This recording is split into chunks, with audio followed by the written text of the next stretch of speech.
the hunger in the walls.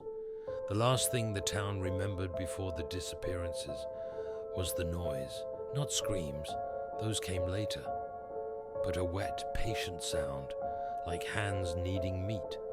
Everyone in Briar Hollow knew the rule. When you hear knocking from inside your walls, don't answer. Old superstition, pipes, rats, heat, that's what people told themselves. Eli answered anyway. He was a hospice nurse, trained to respond to need, trained to open doors.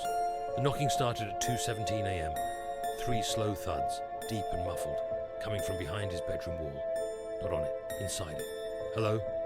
Eli whispered. The knocking paused, then came a voice, his mother's voice. "Eli, honey, I'm stuck."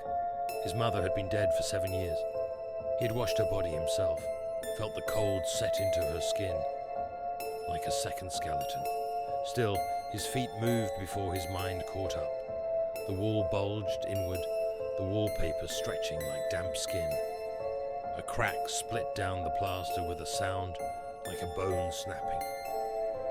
Something pressed from the other side, fingers too many joints bending the wrong way. "Mom," he said. The wall tore open. She spilled out in pieces, not walking, pouring, like a body emptied from a sack.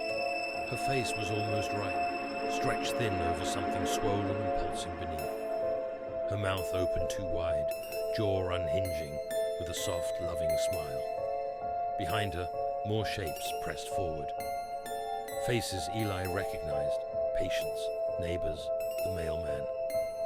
Each of them wrong, skin stitched together poorly, eyes blooming where they didn't belong, ribs flexing like gills.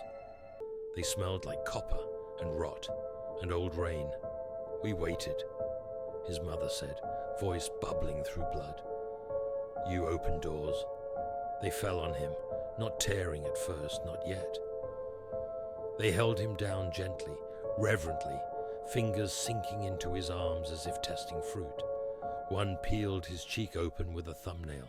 Another slid a hand into his chest, ribs spreading like polite guests, making room. Eli screamed as they removed him carefully, organ by organ, laying pieces of him on the floor in neat rows. His heart beat in someone else's hands. His lungs were inflated and deflated like toys. He stayed alive far too long. When they were finished, they crawled back into the walls, dragging what they needed. What they left behind was empty space. The disappearances followed a pattern. Anyone who ignored the knocking vanished. Anyone who answered was used. The walls of Briar Hollow grew thick with movement. You could hear digestion if you pressed your ear close, chewing, swallowing, the slow grinding of bones being softened. Eventually, the town tried to leave. They couldn't. Roads looped back on themselves. Cars stalled as if the ground itself refused to let them go. At night, the knocking became louder, more insistent. The voices learned new tricks. Children heard their parents.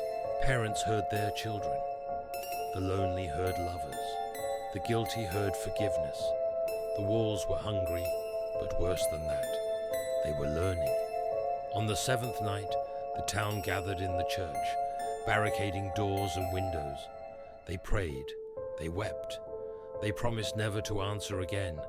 The knocking came from inside the pews, from the altar, from their own chests. Skin split as walls burst outward, and the things inside stepped free, wearing the townspeople's faces like masks, poorly fitted and dripping. One by one, the people of Briar Hollow were folded into the structure of the town itself. Bones became beams, veins became wiring. Teeth lined the foundations like bricks. By morning, the town stood silent and whole. No blood showed on the outside, no signs of struggle. Just warm houses, solid walls, and the faint sound of breathing if you stood very still. Years later, a traveler stopped for the night. He remarked on how well built the houses were, how alive the place felt. That night, in his rented room, he heard knocking from inside the walls, slow, patient, familiar. A voice spoke. His own. "Please," it said, "I'm stuck." And because the walls had learned the most important truth of all, that humans fear silence more than monsters, he answered, meaning the walls were never evil. They only reflected what humans already were. We consume, we ignore warnings, and when something sounds like us, we always open the door.